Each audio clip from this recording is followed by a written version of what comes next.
Bonjour à tous, j'espère que vous allez tous très bien dans le meilleur des mondes.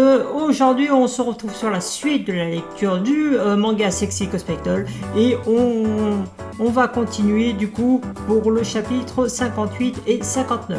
Allez, let's go. Les chapitres précédents, on a pu voir un petit peu un avant-goût du déguisement de Rei Kogami par Kitagawa, enfin mis du coup sur Kitagawa, et ça rendait plutôt bien. Le truc c'est que Gojo a perçu en fait que le costume faisait moins viril que dans le magazine qu'il a vu.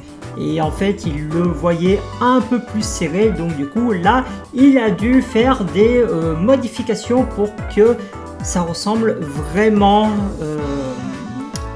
à la Rei qu'il avait en tête. Allez, c'est parti. Chapitre 58. Pendant le concours, tu seras sur l'estrade du gymnase.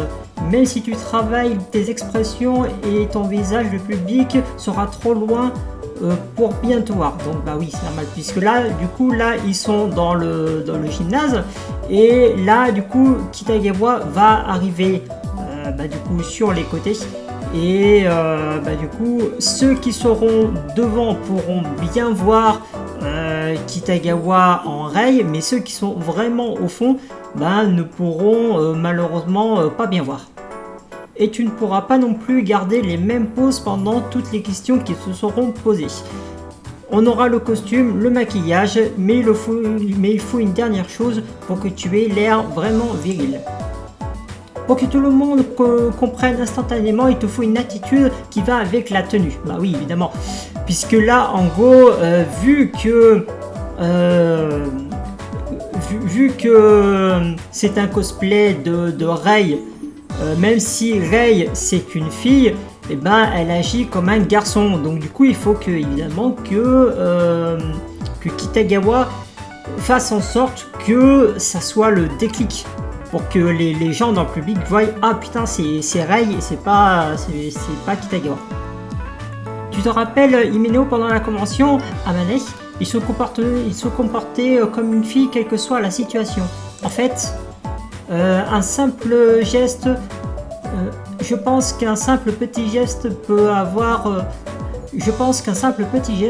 parfois faire toute la différence. Cela semble anodin comme ça, mais c'est probablement le plus important. Oui, je suis d'accord, parce que c'est vrai que pendant la convention, Amane, son cosplay, du coup on voyait vraiment bien que c'était une fille. Mais justement, pendant ses poses, ses gestuels, elle faisait vraiment en sorte de ressembler à une fille. Donc là, en fait, justement, là, si on compare par exemple à Mino, il nous montre un petit peu les petites poses pour ressembler vraiment à fond au caractère du personnage. À la convention d'Acosta a tout de même quelques règles pour les hommes qui se cosplayent en femme. Donc se maquiller et s'épiler et cacher les sourcils, interdiction de se cosplayer en femme sans porter de perruque, éliminer les poils disgracieux de barbe et couvrir ses jambes avec des bas ou des collants. Du coup ça c'est tout ce qu'avait fait Himeno, enfin Amane. Il est également interdit de boire de l'alcool ou de fumer en portant un cosplay de lycéen. Tâchez de vous amuser tout en préservant l'image de votre personnage fétiche. Ça c'est très important pour Kitagawa justement, même pour les cosplayers en général. Le but là c'est vraiment de pas briser l'image du personnage, parce que voilà, c'est pas le but. Pour Kitagawa, peu importe le cosplay, enfin le costume, le personnage qu'elle va incarner, elle veut faire en sorte de l'incarner à fond.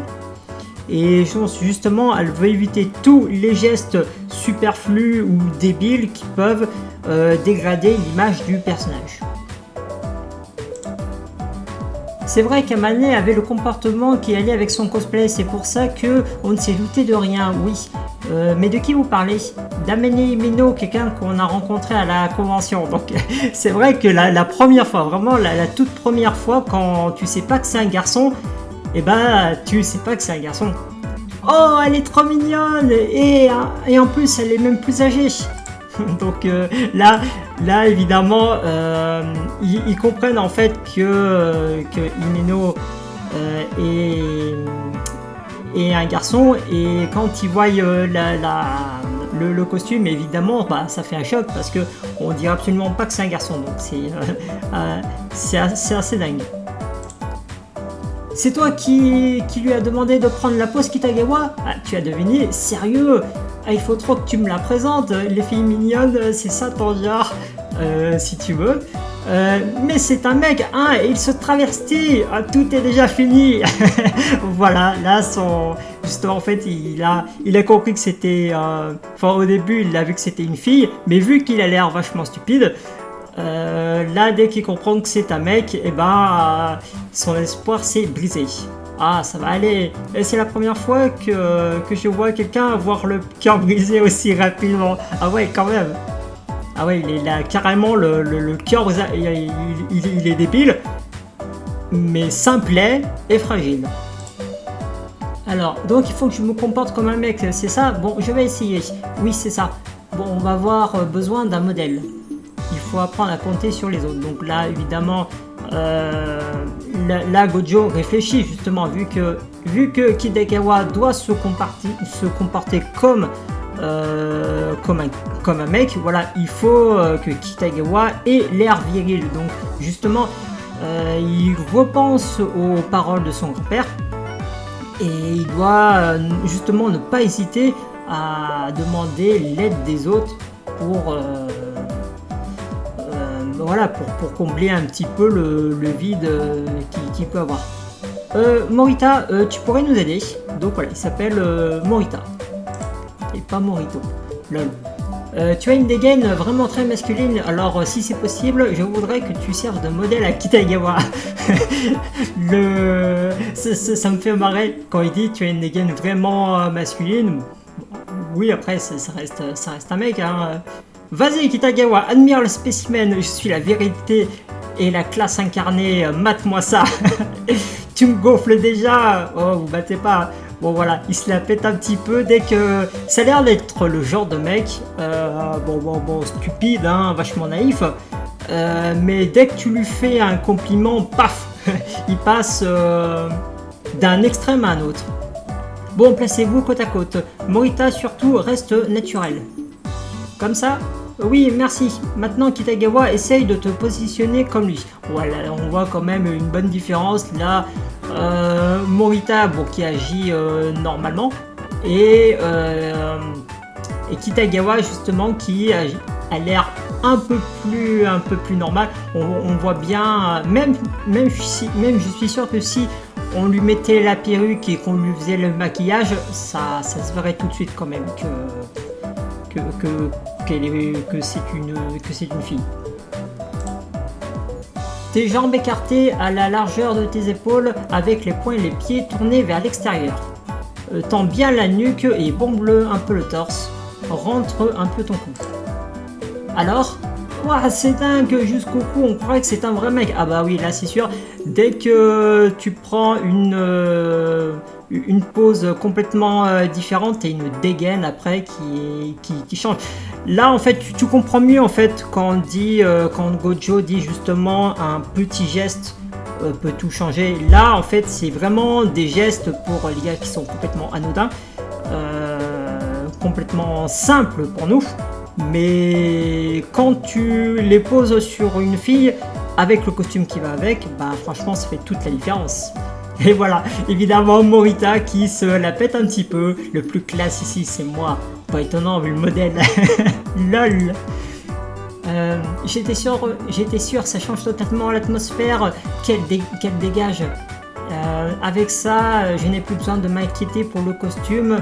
Elle paraît assez virile. C'est probablement pour éviter d'attirer l'attention sur sa poitrine que les cosplayeuses du magazine avaient à la main posée sur les hanches. Oh, ah bah tiens, et voilà. L'équipe de décoration retournée en classe, le prof a apporté les boissons pour tout le monde. Heureusement que Sugu a dit que vous étiez dans la salle de couture du bâtiment B. À peu de choses près, je pointais dans celle du bâtiment 1. Oui, celle-ci, elle est plus grande. Ah, Gojo, Marine, voici vos boissons. Donc voilà, le gars qu'on avait vu en classe, la première fois qu'on a vu en classe, et qui a genre dégagé Gojo parce qu'il devait s'occuper du costume. Et donc là du coup, il remarque Kitagawa. Ah, merci Takeru. Oh, c'est cool, le costume est déjà prêt. Mais t'es un génie, mon vieux. Oh, c'est trop la classe.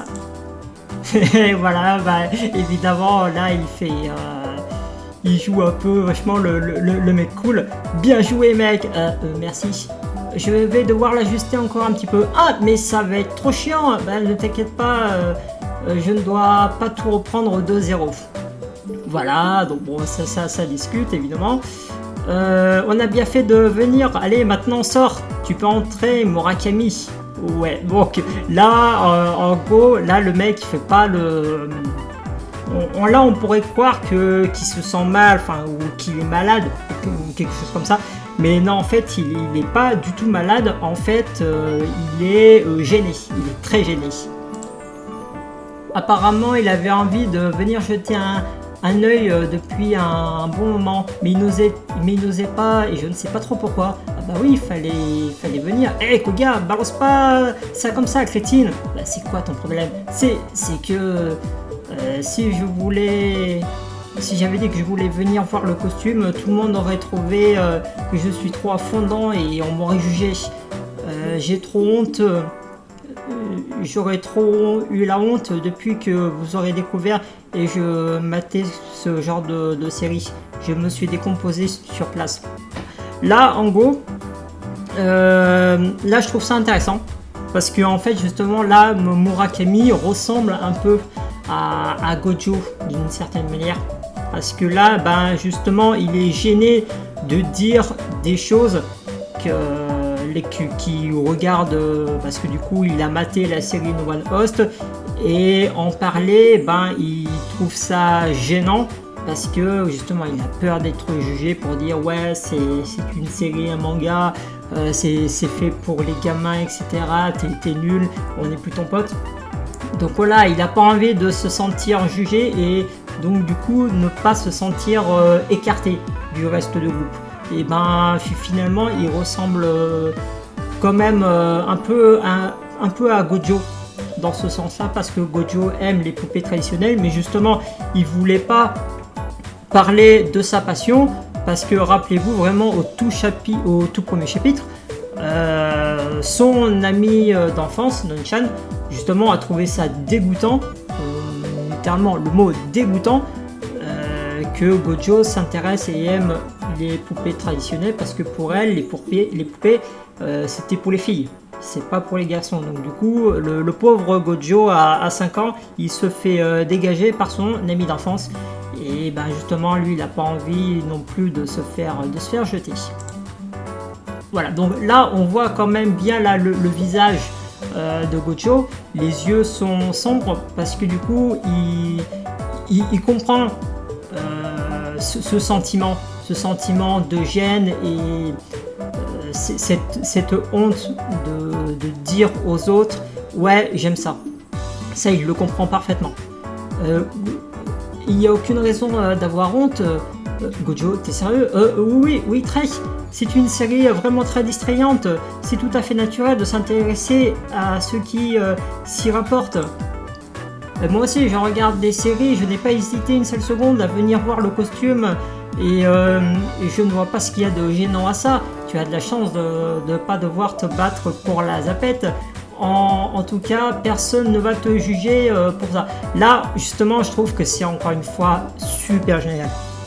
Vraiment, c'est très cool. Parce que là, ce que dit Morita, et je crois lui que c'est Sugu, bref, ce que dit les autres, même tout le groupe, en fait, ça se voit quand même que ce sont des personnes de vrais amis et qui sont soudés.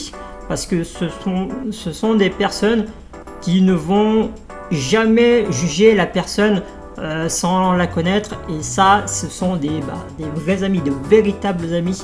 Et ben justement là, Murakami voit bien que c'est con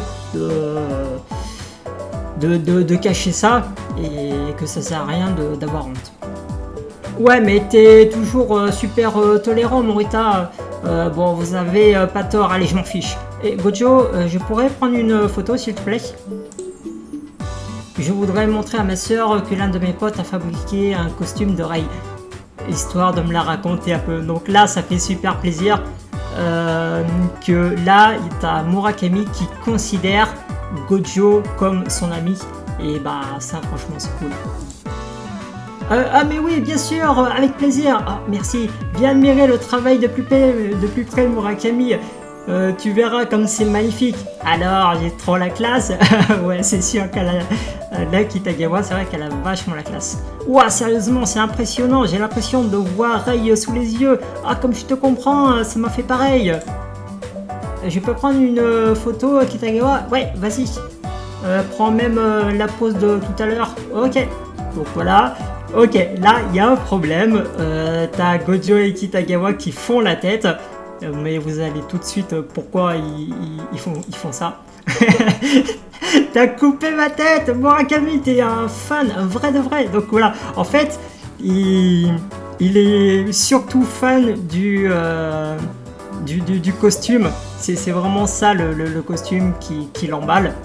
Bon, je trouve ça peut-être un peu dommage qu'il n'ait pas pris la photo, bon, sans la tête à la limite, mais au moins des épaules jusqu'aux pieds. Je trouve ça quand même un petit peu dommage qu'on ne voit pas justement les jambes complètes. Parce que là, la pauvre Kitagawa, non seulement elle est coupée en haut, mais elle est également coupée en bas. Allez, c'est parti pour le chapitre 59. Oui, 59. Voilà, je me suis changé, prêt pour aller en classe d'art plastique. Ouais. Et si on les retouche du costume de côté, il ne reste plus que la rose arc-en-ciel. Ça va accrocher sur ma veste. Voilà, donc évidemment, la rose qu'il va falloir décorer pour que, du coup, qu'elle ressemble à cette fameuse rose arc-en-ciel que Rei porte justement au niveau du cœur.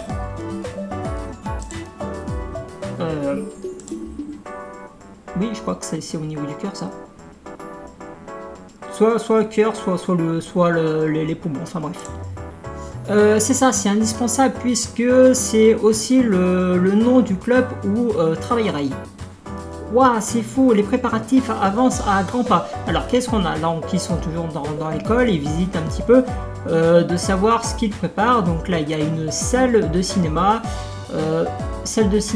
Maison hantée, jus de fruits tropical. Bon, ça reste quand même des trucs classiques dans les festivals, que tu as les stands de bouffe, du théâtre, la maison hantée, le café en mode made café. Donc ça, c'est quand même assez courant. Et pommes, fraises, pêche, kiwi et banane. Ok. Bienvenue, donc là ça sera une salle de je sais.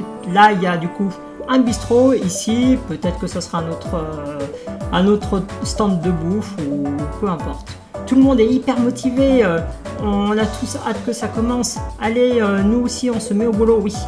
Alors en tout cas, c'est chouette de pouvoir utiliser le matériel de l'école, ça nous facilite la vie. Ouais, et comme ça on fait des économies. Bah oui, vu que justement ils ont pas besoin d'acheter les produits, vu qu'ils ont déjà tous les produits. Donc non seulement c'est quand même un gain de temps, mais un gain de financement. Vu qu'ils n'ont pas besoin d'aller dans je ne sais quelle boutique dépenser et perdre de l'argent pour le costume. Donc ça c'est bien, ça facilite la vie. Donc voilà, là Gojo a justement la photo en visuel. Donc alors qu'est-ce qu'ils disent? On commence par le bleu, puis on continuera dans l'ordre des couleurs. Bon, là évidemment hein, ça va être la couleur de l'arc-en-ciel, donc il y a cette couleur quelque chose comme ça. Allez, c'est parti. Donc voilà, il commence du coup le travail et il y a une catastrophe. Comment dire, il y a tellement de couleurs différentes que ça se mélange. C'est moi ou ça a pratiquement viré au noir? Bah ouais, là, normal, parce que là, le problème qu'il y a, c'est que c'est très simple. Là, justement, ils utilisent des bombes de couleurs. Et vu que c'est un spray, et ben, le spray, non seulement faut être assez précis, mais si tu utilises tous les sprays de couleurs différentes, évidemment, les couleurs se mélangent et ça rend un rendu pas ouf. Il y a la marche à suivre dans la partie accessoires du magazine, mais ça ne fonctionne peut-être pas parce qu'il n'y a qu'une seule couleur. Donc, comme le bleu ou le noir, il faut pour avoir des roses de couleur pas naturelles, un coup de spray ou de peinture acrylique et le tour est joué. Voilà, donc là ça réfléchit. On va en acheter chez le fleuriste. Tu es sûr, ça va coûter un peu plus de 1000 yens, approximativement 7,50 €. Peut-être qu'il y aurait une astuce à utiliser pour la peinture au lieu des bombes. Ah, du coup il y a Kitagawa qui, du coup là son téléphone qui sonne. Ah, c'est Karen, je me demande ce qu'elle veut. Oui, quoi? Marine, où es-tu? À la salle de couture. La salle de couture est vide. Et si on essayait de peindre pétale par pétale? Là, justement, c'est au début, là, c'est ce que veut faire Gojo, peindre pétale par pétale, mais justement, le truc, c'est que ça risque de prendre beaucoup de temps, parce que sur une rose, t'as pas qu'une pétale, hein. Je veux dire, si on compte, bon, je vais pas compter, mais finalement, t'en as un sacré paquet. Il va falloir retoucher ou acheter une rose artificielle. On est d'accord que vous deviez être en salle du bâtiment B, hein. On a changé d'endroit. On est dans la classe d'art plastique. Ah, c'est vrai, bon, attends un peu. Donc voilà, justement, c'est les amis qui arrivent. Ah, vous voilà, ton uniforme, oh non, et ton costume? Ah, et ta poitrine, elle est exactement comme d'habitude?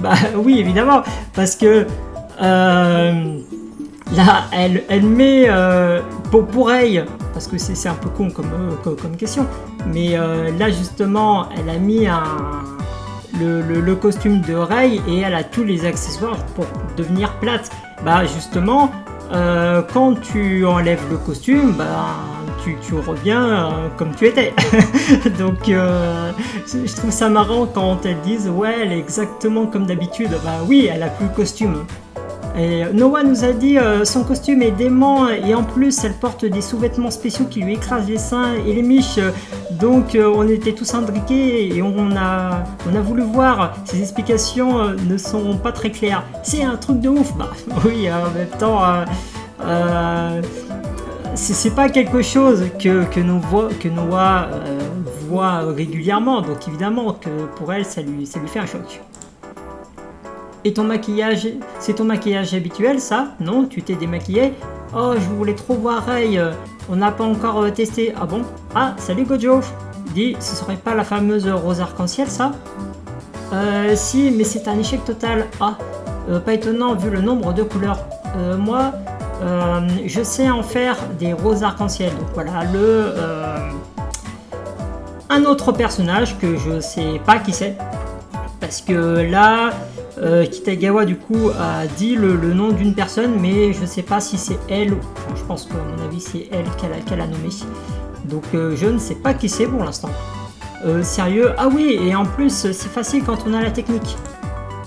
Je t'en supplie, apprends-nous. Ouais, balance ton secret, Serra. Ah voilà, donc elle s'appelle Serra. Ok, pas de problème, attendez 2 secondes. Ils en vendent juste à côté. Vous allez m'attendre dans le labo de chimie, je vais acheter ce qu'il nous faut. Le labo de chimie, donc là, justement, ils ne comprennent pas. Et pour ceux qui ne comprennent pas non plus ce qui va se passer, vous allez voir.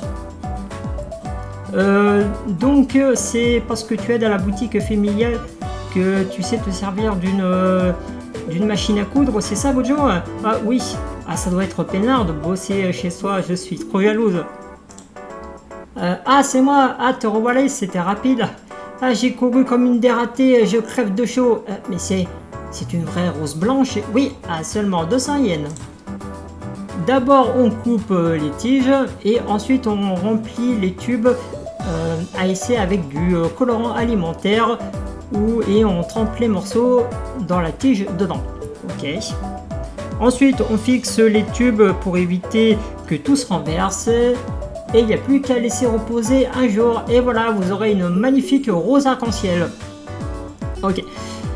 Bon, je vais analyser un petit peu tout ça parce que je veux bien comprendre un petit peu le système. Donc d'abord on coupe les tiges. Donc là avec un cutter, d'abord c'est con de faire ça avec un cutter. Ah oui, faut que je vous dise, j'ai été fleuriste pendant 2 ans. Alors c'est pour ça que j'ai besoin d'expliquer les choses. Là déjà, elle coupe du coup les tiges, donc le rameau, pour faire plusieurs tiges du coup avec un cutter. Bon c'est con de faire ça avec un cutter, le mieux c'est de faire avec un coupe-tout ou à la limite un sécateur plutôt qu'avec ça. Ensuite on remplit des tubes de colorant et ensuite on met chaque partie dans des colorants différents et après il laisse reposer un jour. Alors je suis pas réellement sûr de la méthode. Pourquoi je trouve ça peut-être un peu con d'ailleurs, parce que en fait là le truc c'est que là les tiges vont, vu que ce sont des vraies racines, c'est pas du plastique hein, c'est des racines naturelles propres à la plante, à la rose. Donc du coup là en fait c'est que chaque racine vont absorber le colorant et ce qui fait c'est que quand tu poses une rose dans un colorant de couleurs différentes, et ben la rose va changer naturellement de couleur. Le problème que j'ai c'est que vu que là les racines absorbent les 4 couleurs différentes pour aller dans un même point, pour moi ça peut pas faire une rose arc-en-ciel parce que ici ok elles absorbent mais ici au milieu ça va tout se mélanger, les couleurs vont se mélanger et donc du coup là ça va également tout se mélanger. C'est pour ça que bon après voilà c'est un manga hein, faut faire avancer, faut faire un peu jouer le scénario, mais dans la réalité je suis pas sûr que on ait le même résultat. Quoi, c'est tout? Ah sérieux, il n'y a rien d'autre à faire? C'est une rose fraîche et elle devrait tenir jusqu'au concours. Ben, en fait, elle va tenir jusqu'au concours du moment qu'elle a suffisamment d'eau. Si elle a suffisamment d'eau, oui, elle peut tenir 10 minutes, 20 minutes. Enfin, aussi, c'est une question également de chaleur parce que plus il fera chaud dans la pièce, plus la rose va flétrir. Eh mais où as-tu appris à faire ça? À l'école primaire, c'était une expérience à réaliser pendant les vacances d'été. C'est simple et mignon en prime. Donc la rose, les œillets et le gerbera, principalement des fleurs qu'on trouve l'été, surtout le gerbera.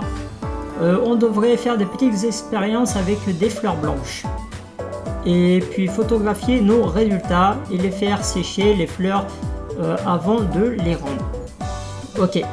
En tout cas, tu as drôlement bien choisi ton expérience, toi. Ah ouais, c'est trop choupi. Mais merci infiniment, tu nous as sauvé la mise. Oh, pas la peine d'être si formel, t'inquiète, j'ai juste partagé quelques connaissances. À vrai dire, j'avais prévu d'aller racheter une rose artificielle et de la peindre pétale par pétale. Alors, quoi? Pétale par pétale? Donc voilà, elles sont choquées parce que justement...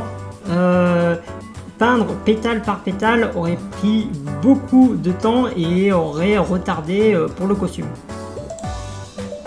Ah mais ça t'aurait pris des plombes, c'était vraiment ça ton plat, et en plus tu dois encore ajuster le costume de marine, il faut que tu te concentres là-dessus, il faut pas perdre du temps à autre chose. Heureusement que ça a été grave rapide pour la Rose. Donc là elle réfléchit, c'est Ren réfléchit, mais en fait ça veut dire que je vous ai grave dépanné, ah ouais en plus t'es la meilleure. Ouah, ça me fait grave plaisir, ça fait du bien de se sentir utile, on s'en lasse même pas. Là, c'est Ran, la tête qu'elle fait ressemble beaucoup à la tête de Kitagawa pendant que Gojo préparait le costume de Black Lobelia. À un moment, du coup, tu as Kitagawa qui peint le joyau et c'était complètement con comme truc, mais le simple fait d'avoir peint le joyau, pour elle c'était un truc vraiment énorme parce que justement elle se sentait grave utile et elle faisait un sourire comme ça, c'était vraiment magnifique. Si j'ai du mal à compter sur les autres, c'est parce que j'ai toujours peur de leur imposer un fardeau et qu'ils se sentent obligés d'accepter. Mais dans le fond, les réactions auxquelles je m'attends ne sont pas le fruit de mon imagination. C'est moi qui me complique la vie pour rien. Ça serait chouette que j'arrive à être un peu plus spontané. Voilà. Ça veut tout dire. Ça veut absolument tout dire. Là, Gojo a tout compris.